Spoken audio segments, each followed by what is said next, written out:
I shall not want. He maketh me to lie down in green pastures.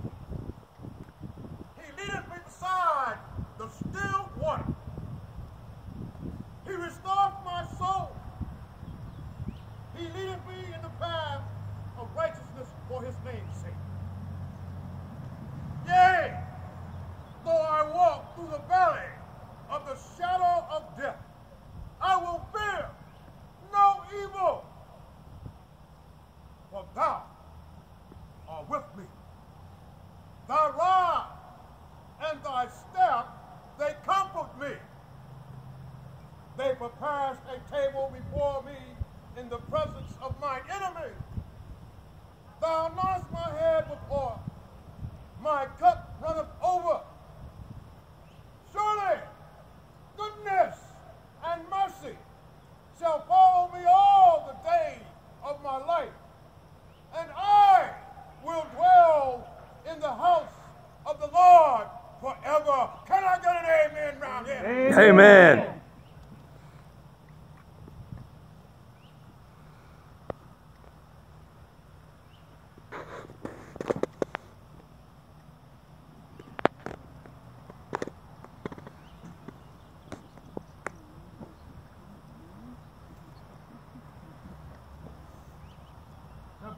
Teacher, please in arms.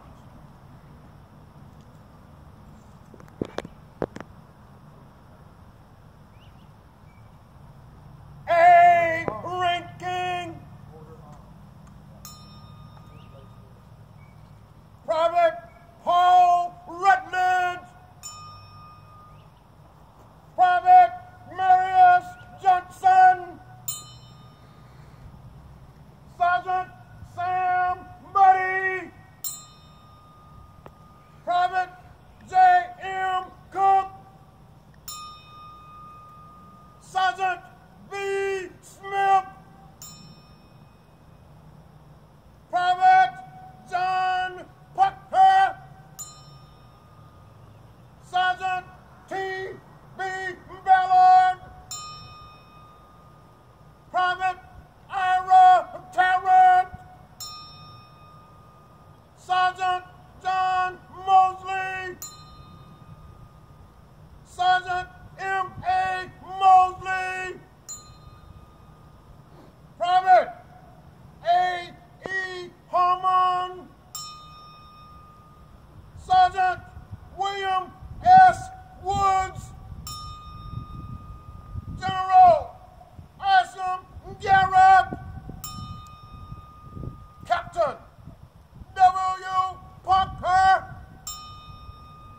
Captain W.B. Cappy.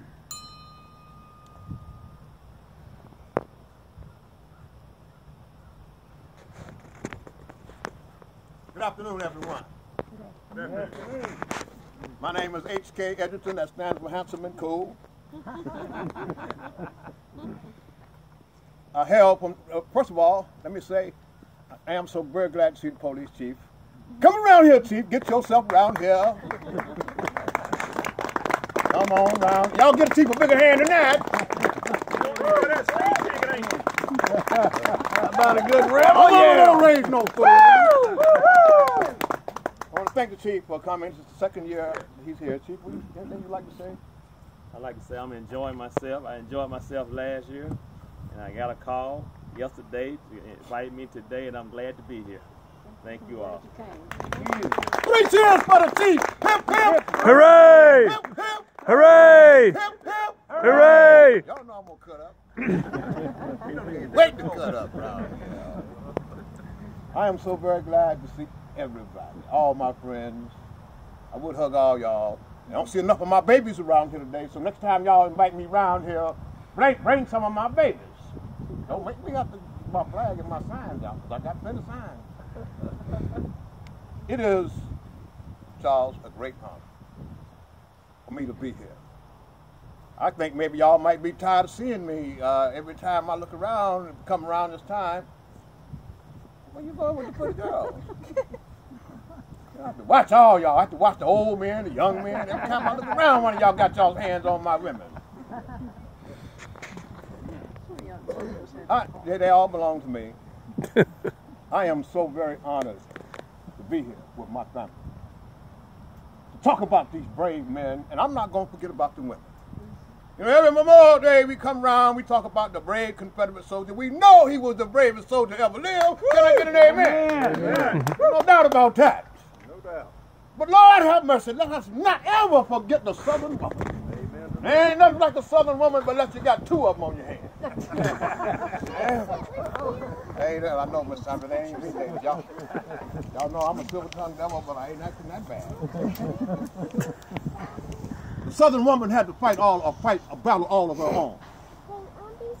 She had to stand around and face a man who had orders from Abraham Lincoln to take the theater of war to the innocent old men, women, and children in the Southland of America. Can you imagine that?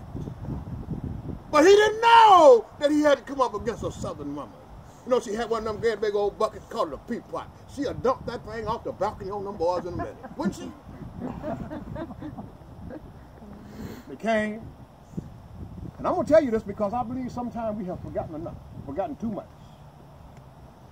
And the people of the Southland of America have to be the greatest peacemakers God ever put on earth. Amen. I can't think of a people who suffered the kinds of things that Southern people had to suffer from an army that had total warfare on its hands. I cannot imagine a people being so peaceful and doing what General Robert E. Lee said. Let's go home, boys, and be good patriots, be good citizens again. And we here. Some of us even started marrying folk from the north, didn't we? Come on, give me an amen now. You can't, let me tell you something. I used to, when I give a speech, they invite me to come give a speech. I talk so bad about the northern folk. I talked one time, I said, I would rather take the word of a Southern man drunk, peeing in his pants in a gutter, than to take a word of a northern pastor. Oh, Lord. Lord. When I got through speaking, there was a young lady in the crowd had big old alligator tears coming down her eyeball. So what's the matter, baby? So Miss H.K., I'm from the north. I come down here to support y'all today. But the way you done talked about us, I don't know what to do with myself now. But I almost said, well, baby, go north, but I decided I better not do that. But I already hurt the girl's feelings real bad. And then, you know, when you come down to Marsh Garrett's house, he got that mighty fine library, so you learn all these things. You learn about all those folks who fought for the South from the North, didn't they not? Come on, man. Y'all know we had some Yankee generals. Of course, I think they made some bad mistakes at the workhouse, but we had them. Even in New York, the governor and the mayor wanted to continue doing business with the South and wanted to secede and become neutral. So I can't beat up on my northern friends too bad with this. Yeah, I can. I want to. I'm going to. Everybody from North in here, don't you let your shoes get too tight. I'm gonna make my dog bite you. Oh, Lord! You got that pretty dog, too. He might take a good piece of the good meat I got. I heard some folks talking when I was coming up, sitting outside waiting to come in and strut. Y'all know I love strutting anyway. You know, my mama had some handsome children. I just happened to be one of them. I love strutting my stuff. And when I'm carrying my flag shawls, I strut a little harder. Some bad things happening around here in the Southland of America. You know, it's unfortunately that Nikki Haley started a landslide thing. They were already jumping us in the South. They went around and told people, y'all know I used to be president of NAACP. Don't anybody cane me for that now. And when you're the president of the NAACP, and you're sitting there when the 1989 resolution popped up that said that the Confederate battle flag was an evil, odious blight on the universe, and you got a mama like I got a mama, a real Southern woman, and you got to go home with that kind of stuff. And the girl was sitting there waiting for me at the door, Charles. I don't know how she found out about that so quick. Just like when I was a baby, you throw a rock at Miss Milk's house and we didn't even have a telephone. Get home and Mama standing there with a sweat. Now, Mama, how you find out about it? Don't you worry, boy. Just get in line. Tell my older brother, so that switch ain't big. Go out and get me a switch. boy come back with a little switch like that. Mama turned it into toothpicks on us. And then she said, now it's my turn to go get one. I want to tell y'all about them southern women. And she turned that into toothpicks too. My mama found out about that resolution. So boy, if you want to remain the president of the NAACP, you better put that in the round file. And if y'all know my mama, she already had my ear in her hand, so I put it in the round file. Can you imagine somebody saying that the Christian cross of St. Andrew, the first apostle of Jesus Christ, is an evil, only... Baby boy, bring my flag over here. You act like it's yours. Y'all give him a hand.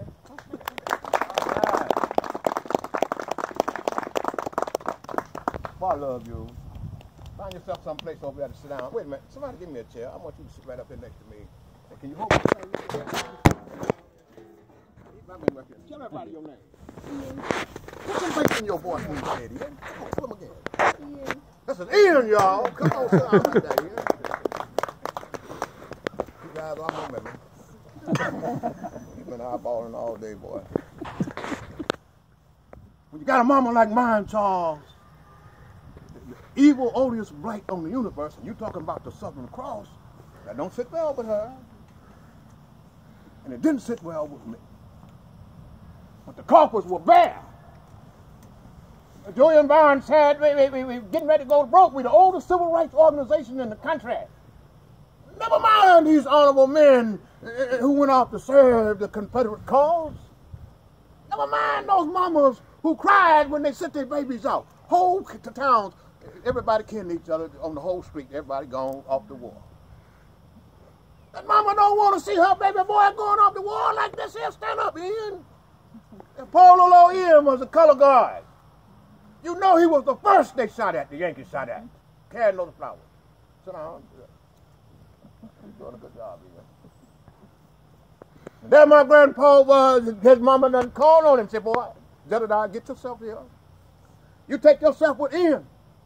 You look after my baby boy. And if he down there in them camps shooting dice and getting drunk, you write me a letter and tell me about it. Because they tell you that Melissa, the black folks couldn't read and write. You go over there and tell some of them white mamas that taught those black boys how to read and write their name. See? And when she told him to send her a letter, if Ian was doing all that stuff around there in the camp, he wrote that letter. And she got it. And Ian know he had a Chinese name coming. He hung high.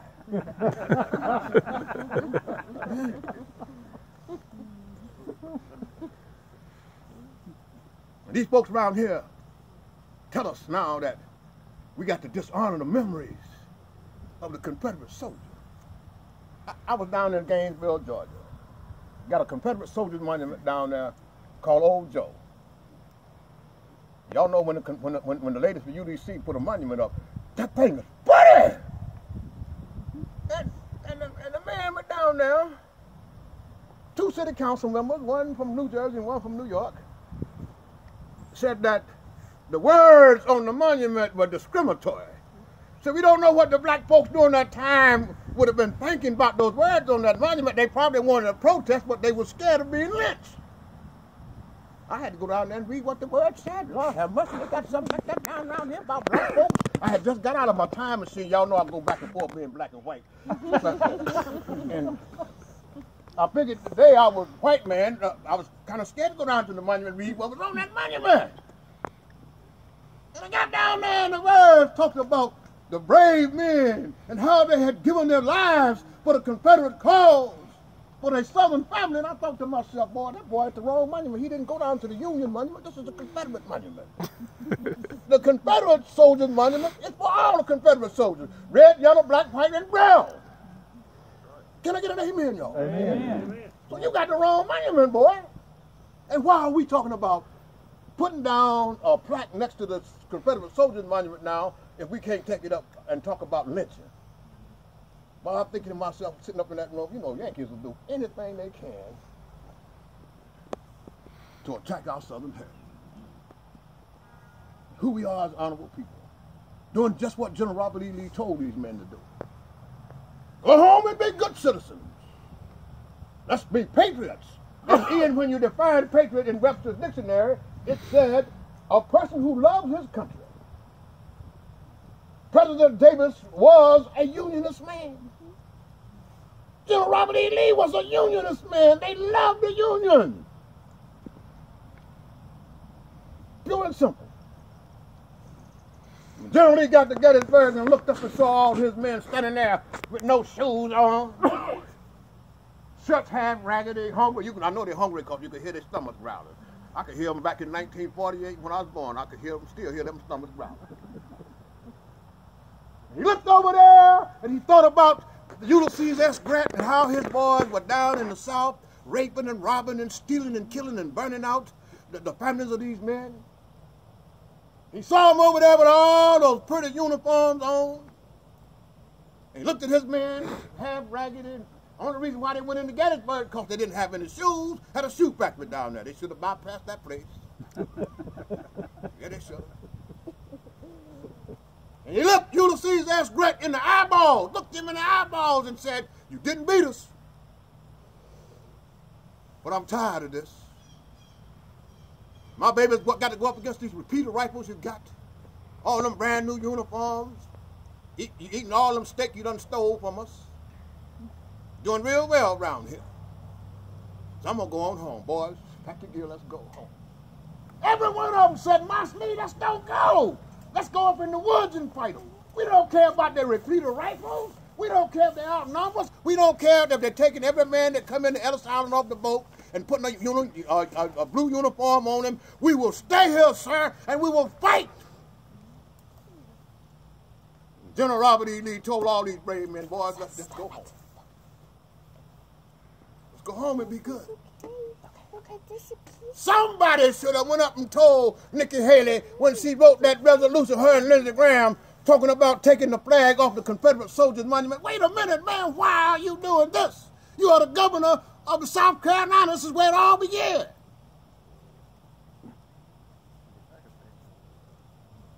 Folks coming around South Carolina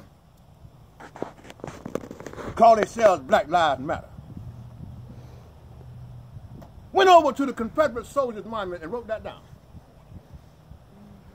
First, I was real mad about it because already I was standing next to the Confederate Soldiers Monument in Asheville with the same party on my hand. These thugs around here writing this on the monument. Well, you got to the right monument. And when you want to talk about Black Lives Matter, you at the right place. But you need to take that bucket of paint someplace else. See? In President Davis's army, the same doctor. Well, let me back up a little bit. Marion sent a letter to Abraham Lincoln. Union woman, New York City. Had her white friend to deliver the letter because she already knew that Abraham Lincoln was a bigot anyhow. He wasn't about to talk to her. The letter said, "Dear Honorable Sir, would you please see that the Union doctors take care of the black Union soldier? They won't even touch them, Charles. They just let them lay around there, bleed and die. In the Confederates army, the same doctor that brought Jedediah in the world is the same doctor that took care of Jedediah when he fell on the field of battle. Because all lives matter in the Confederate integrated army, by the way." Amen. Amen.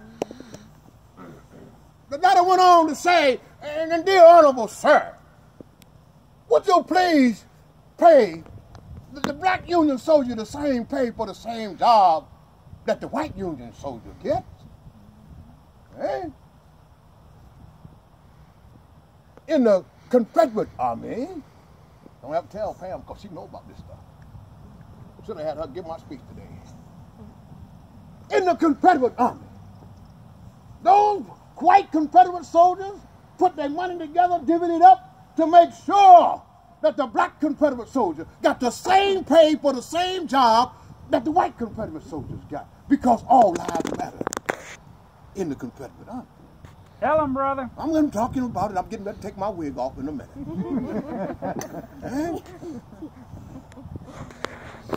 Abraham Lincoln didn't even have the decency, Charles, to answer the woman's letter. Call his snitch, Frederick Douglass, into his office. Say, come here, boy. You go down there and you tell them niggas they got a lot of nerve. With all the prejudice associated with them having on the Union uniform in the first place, they around here talking about a raise. You better get out of here. You go down there and tell you get out of here, and you go down there and tell them to do something to earn that money. Yeah. Y'all go down to Sherman's Monument and write that stuff down on about Black Lives Matter. Help me. It got even worse than that.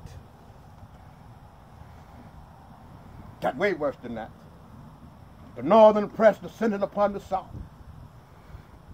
Droves. Went down over in Columbia at the capital of South Carolina. Looked around at the Confederate Soldiers Monument and said, oh my God, look at that. All the flags in the state at half-mast. And at that old evil rebel flag over there on the monument, they ain't even moving. Now,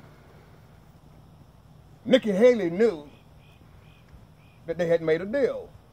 I know, because I was there for the deal making. Called it the biggest compromise in the 21st century. When the first lie was told. Said that the reason why the flag was up on top of the Capitol Dome in South Carolina was put there in 1961 because of the Civil Rights Movement. Well, excuse me, Commander Johnson. I believe that it was the 100-year anniversary of the War for Southern Independence. Flags were going on capitals all across the Southland of America. That's right. Had nothing to do with the Civil Rights Movement. And if they left us alone in the South, we wouldn't have needed a Civil Rights Movement. Hey? That was the first lie. Then they started to look around. And when the little baby boy about inside said, wait a minute, y'all lying. Y'all know that the sons of Confederate veterans can't take that flag down? You know the United States of the Confederates, you can't touch that flag. The only people who can touch that flag is the South Carolina legislature.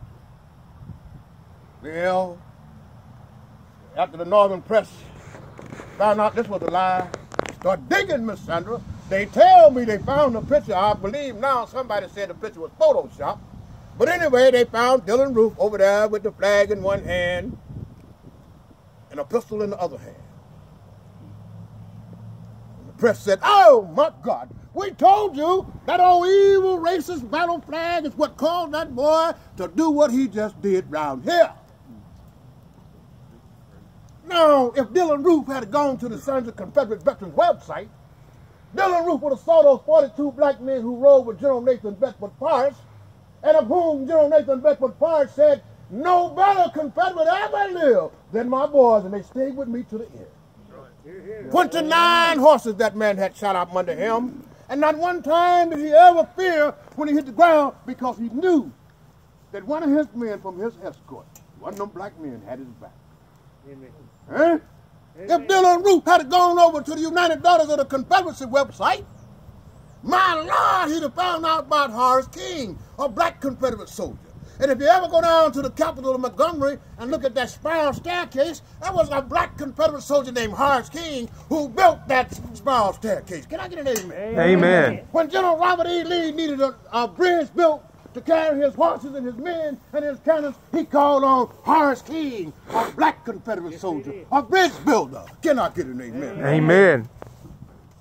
If Dylan Roof had gone on over to the Sons of Confederate Veterans website, he'd learned about Levi Carnine. Boy, didn't look as good as me, but he walked a lot of miles, taking back the letters and the gold and the money to those families of those Confederate soldiers. If he had got caught, he'd had that Chinese name too, Miss Sandra. He hung high.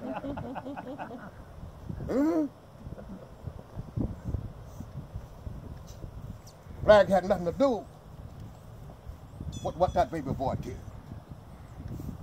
And then it got even worse than that.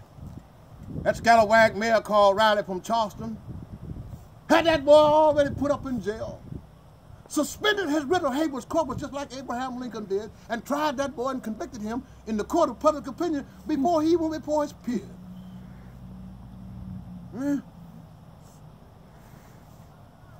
I know the boy got to be crazy. Anybody that killed 9 people to defend his own self and said I did it, there's something wrong with him anyway. Can't make me believe there's not something wrong with that boy.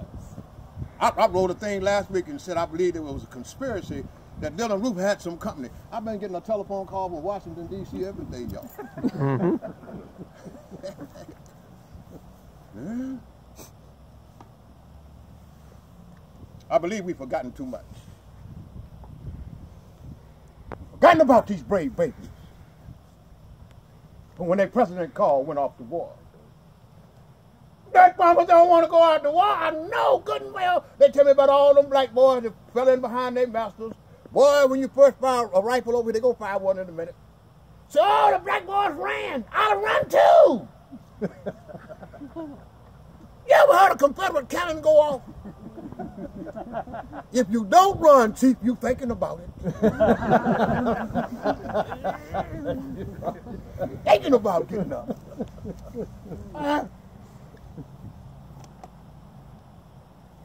The weapon of choice against the Christian white folks in the Southland of America, in my opinion, Chief, is that the white man in the Southland of America is the most discriminated against man in the whole of the United States. Bar none. The weapon of choice against this Christian man has always been a man who looked like me. Victim.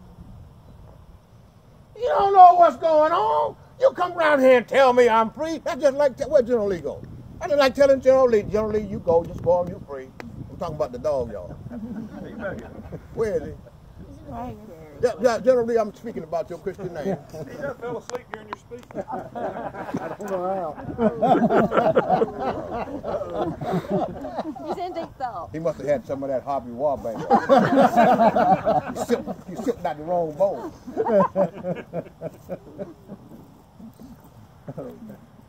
The letter, Marion Nassburg, been sent over here to General Lee. And you bring these folks over here. I was in Somerville a couple of weeks ago. Every year in Somerville at the Flower Festival. Huh? South Carolina. South Carolina, yes. Thank you, Master Gary. I keep forgetting y'all have Greensboro, Alabama. Y'all steal a lot of stuff from North Carolina over here. Yeah, you got Somerville, Alabama. What is y'all don't have out here? Too bad you don't have Lincoln, Alabama. We do. No, just when I was getting proud. Oh, Cherokee. Japanese cars there. Lord, y'all got to go. You know what? Don't get me telling you what Southern folks said. Huh? Cherokee drives Lincoln. Chief, you know what to stop now. Had a man looking for him, Chief. He got plenty of money too. You know, getting all them checks they get off the reservation now for bingo and with everything. I got a little Cherokee in me. I'll be looking for my inheritance. Y'all make me forget what I was at. The letter. Huh? The letter. The letter. Yeah, well. There's always a letter of misunderstanding. You know, these folks about Black Lives Matter, that's where I was. Down in Somerville, South Carolina. Down there with the Sons of Confederate Veterans. They done paid $1,000 for the Hunley replica to come in. They tell me, so I said, well, boys, how do I get there? I said, boy, don't worry, just go downtown. The first thing you'll see is the Hunley. I got downtown, I don't see the Hunley, fam. Where the Hunley? I know what it looked like. So, well, the YMCA this year decided that they wanted to have a permit for you to get into the parade. Sons of Confederate Veterans fill out the forms for the parade permit. Keep calling, but where's the permit? The day before the festival was supposed to start, they just go ahead and put a booth up on the treasurer of the camp's property. Prime property right downtown, right where the hunt is supposed to be. So the boys tell me they done lost the permit, can't find it. So now we're going to have to change the place where everything parked. Y'all can't come in here. Well, you know, there's a God in heaven. I think he's Confederate too. Of course he is. Yes, he is, Mr. Andrew. I just thought I'd throw that in. You know, we got some northern friends up in here, too. You know, I try to stay equal opportunity most of the time. But I know God's got to be a Confederate soldier. But all the stuff he got to put up with. So the man said, well, yeah, we'll just stay right here with Dr. Huntley. And HK, what about these little flags we got? You want to pass out some? I passed out 3 boxes for. I told the boys, y'all gonna run out of flags. I'm giving them to everybody, red, yellow, black, white. A couple of Yankees don't want them, and a couple of black folks didn't want them either. One woman's son, I thought she was gonna have to kill that boy because, you know, black women don't let their children throw temper tantrums. Like when that little young white girl went up in the White House and she fell out on the floor and was dusting up the floor. My mama would have killed me if I'd have done that. She would have. That little boy over there was throwing a tantrum on his little black mama because he couldn't get a flag. I felt sorry for that baby boy because he wanted that flag. To make a long story short, the thug who was in collusion with the YMCA to keep the son from participating sent a white man down to stand in front of the booth with a flag that said Black Lives Matter.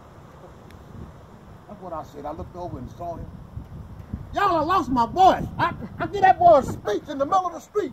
I told that boy, you need to go down there in the ghettos of Somerville. I've been here for 2 days, and 8 people done got killed already, and it was killed by other black folks.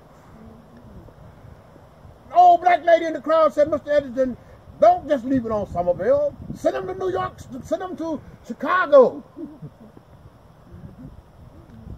If Black Lives Matter, you don't kill each other. The only people that matter to is the Christian white folks. The biggest problem I have, let me tell you all this right now. My biggest problem is, oh, Chief, let me tell you this too. I want to thank the black barber at the barber shop and all those black folks over there when they start to pray for them. Say, all our black Confederates in town today, let's say a prayer for him. Boy, when they got through praying, I told them, say another one. That's how good it sounds down there. So I want to thank your citizens, Chief. And they all sure enough had a whole lot of good things to say about you. Didn't have anything good to say about Albert Turner, though. I had to say that, y'all. I couldn't help it. I ain't never met Albert Turner, boy. I'll tell you one thing. If I was him, I'd be getting out of town fast. Well, I'm only telling the truth, y'all. Can't help it. You know, you just have to say what the truth is around here. I don't like to lie. My mama said, don't lie, son. A liar's worse than a thief. That's what she said. Now, I do know that God gave me the ability to lie with Melissa sometimes. Every now and then I'll go to the mirror and say, hey, can you sure I'm looking bad today? I know that's a lie. I know that's a lie. Right off the bat, I know I'm lying.